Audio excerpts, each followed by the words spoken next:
Et salut tout le monde, j'espère vraiment que vous allez bien, moi ça va super, on se retrouve pour une nouvelle vidéo.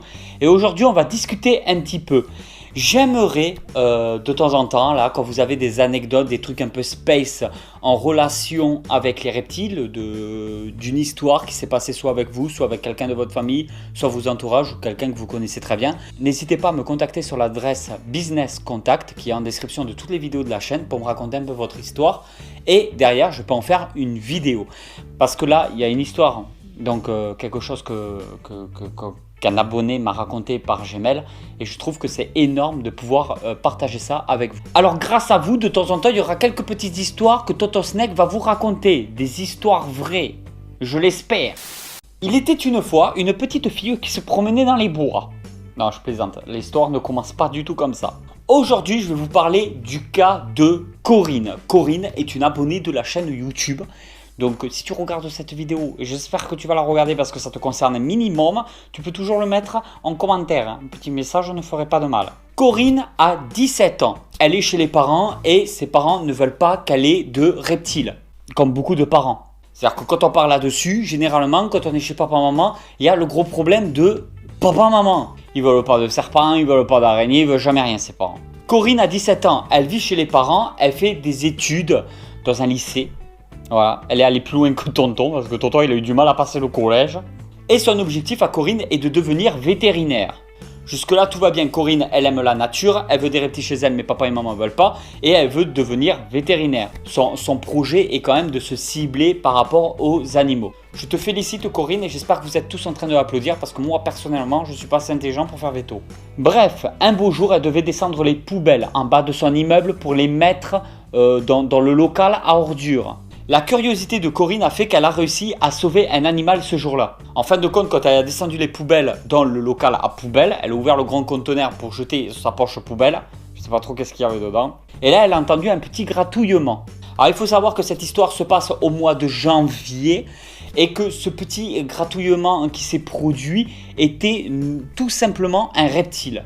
Alors c'est pas n'importe quel reptile parce que c'est une espèce australienne que beaucoup d'entre vous connaissent déjà, on appelle ça un pogona. Moi personnellement je serais sûrement passé à côté parce que j'aurais pas du tout fait attention au bruit, j'aurais posé ma poche poubelle et je serais remonté à l'étage. Corinne a eu la curiosité de savoir qu'est-ce que c'était ces petits gratouillements, elle aurait pu tomber, peut-être pas une araignée mais elle aurait pu tomber sur un rongeur parce que je pense que dans un local à poubelle on a plus de chances de trouver des rats et des souris que des reptiles. Donc en fin de compte elle a enlevé les poches poubelles les unes après les autres.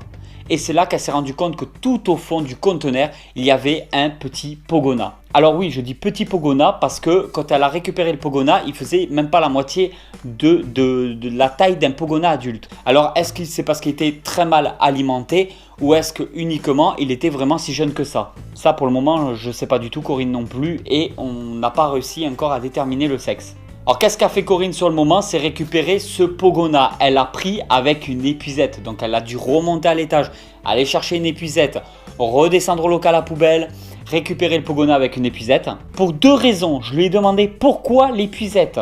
Il y avait deux réelles raisons.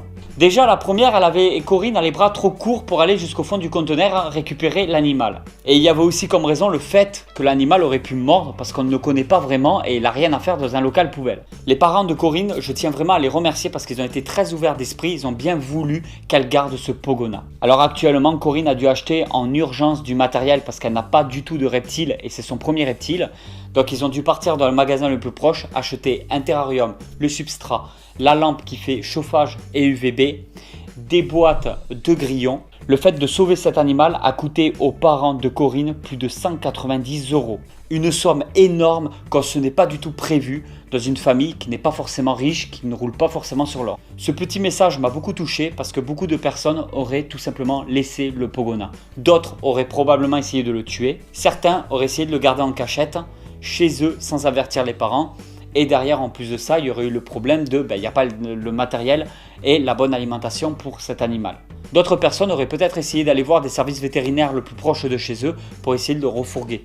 Honnêtement, je ne pense pas qu'il y ait des centres spécialisés un petit peu comme la SPA. La SPA, c'est très focalisé chien et chat. honnêtement, je ne sais pas trop si on peut, à la SPA, s'ils sont capables d'accepter d'autres styles d'animaux. Le Pogona n'est pas soumis au CDC ni à l'AOE en France. On a le droit de le posséder, mais il faut qu'il soit pucé. Donc actuellement, Corinne n'a même pas une idée si le Pogona a une puce ou pas. Ce qui m'étonnerait vraiment fortement. Dans tous les cas, que l'animal se retrouve dans une poubelle, à mon avis, ça a été voulu. Corinne a dû négocier pendant pas mal de temps avec ses parents. Ça a été vraiment une épreuve assez difficile pour elle parce que ses parents sont très réticents, n'aiment pas du tout les animaux comme ça en général, n'aiment pas du tout ça d'avoir un reptile. En plus, c'est un reptile qui a été trouvé dehors dans un local poubelle et derrière, il y a eu un investissement qui était très lourd. Alors franchement, je dis un grand bravo à ses parents. À l'heure où je tourne cette vidéo, Corinne est normalement censée passer voir le vétérinaire pour plusieurs raisons. D'une autre part, Corinne va en profiter pour faire un petit check-up de l'animal, voir si tout se passe bien, s'il n'est pas en maigreur, s'il n'a pas des problèmes de mue, s'il n'y a pas des problèmes de parasites internes et externes. Elle va en profiter pour faire une visite totale et demander le maximum d'informations possibles. Elle m'a contacté au départ parce qu'elle voulait savoir si je pouvais faire une vidéo sur les Pogona. Malheureusement, je ne possède pas de Pogona et je n'ai pas d'amis actuellement qui possèdent des Pogona. Donc je n'ai pas de quoi vous proposer une vidéo sur la chaîne YouTube.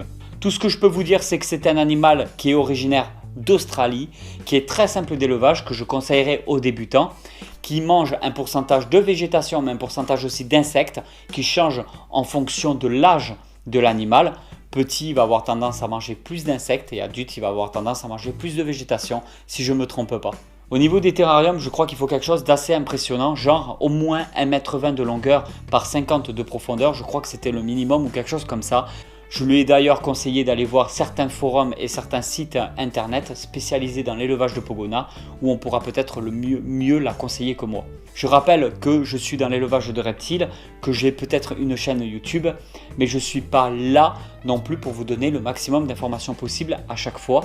Je ne peux pas me permettre de répondre à chaque question que c'est pour de la maintenance animale. Si vous avez le moindre problème sur vos animaux et si vous avez des questions ou quoi que ce soit, le mieux est d'aller voir un vétérinaire spécialisé ou des éleveurs spécialisés ou encore même votre vendeur. Moi personnellement de mon côté, je ne peux pas me permettre d'aider chacun d'entre vous, chaque personne, mais je peux faire des messages de sensibilisation et vous donner quelques petits conseils. Donc je profite de cette vidéo pour sensibiliser les gens. Voilà, il y a encore des abandons de reptiles. Ceci en est tout simplement la preuve. Après, c'est fort possible que ce soit peut-être quelqu'un de la résidence, de son immeuble, qui a tout simplement mis le Pogona dans une poubelle, comme quelqu'un en dehors, à l'extérieur, qui serait venu le balancer dans un local poubelle d'un immeuble juste comme ça. Ça, on ne pourra jamais savoir. Elle aurait pu très bien faire du porte-à-porte de chaque appartement pour essayer de trouver le propriétaire. Mais si, entre nous, le propriétaire a vraiment voulu l'abandonner, je ne pense pas que ça soit une bonne solution de le ramener du côté de son propriétaire.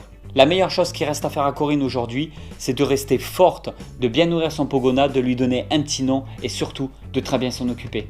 Si vous avez des anecdotes, des histoires, n'hésitez pas à me le partager, soit en commentaire, soit directement sur mon adresse Gmail et peut-être que je vous ferai une vidéo sur le sujet. Si ce style de vidéo vous intéresse, vraiment n'hésitez pas à mettre un petit like, un petit commentaire, de me dire vraiment votre ressenti. De toute façon, c'est le seul moyen que j'ai de savoir si la vidéo a plu ou pas, étant donné que ce n'est pas le nombre de vues qui va y faire, parce qu'il y a des vidéos sur ma chaîne qui font très peu de vues, mais qui ont été vraiment très appréciées. Pour la petite question du jour, j'aimerais tout simplement aider Corinne à choisir un petit nom pour son Pogona. On ne sait pas encore si c'est une femelle ou un mâle, mais vous pouvez toujours mettre en commentaire femelle et mâle le nom que vous avez décidé de donner à ce petit Pogona rescapé qui, avec les températures de dehors actuellement, serait mort dans les heures qui auraient suivi. Il a eu vraiment beaucoup de chance de s'en sortir et j'espère vous donner de nouvelles très vite. Si Corinne, tu regardes ce message, tu peux toujours mettre un petit commentaire et expliquer un petit peu la suite de cette aventure. Et voilà tout le monde, j'espère vraiment que cette petite vidéo vous a plu. Si cette vidéo vous a plu, n'hésitez pas à la partager sur les réseaux sociaux ou à me dire directement ce que vous en avez pensé en commentaire. Et je vous dis à très vite pour une nouvelle aventure. Allez tout le monde, ciao ciao!